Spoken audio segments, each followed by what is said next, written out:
دا د حاجي محمد لشتي وایو 50 روپۍ راکړه څه وکړو عمارت تنخوا یې وځنډول قرآن کې د کالو روپۍ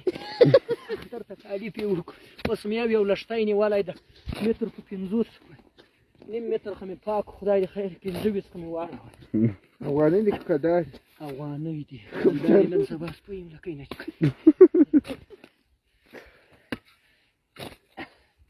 ته په د پولې د لښتي اول سره ده نه بیخي صحیح ده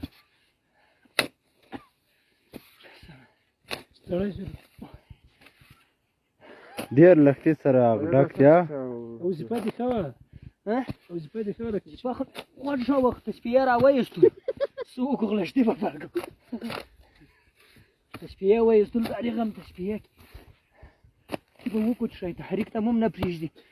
هغلته مو هم نه کې پرېږدي شیخ صاحب دې مه پسې راخېست پاتې لږ ساعت یې ورکړه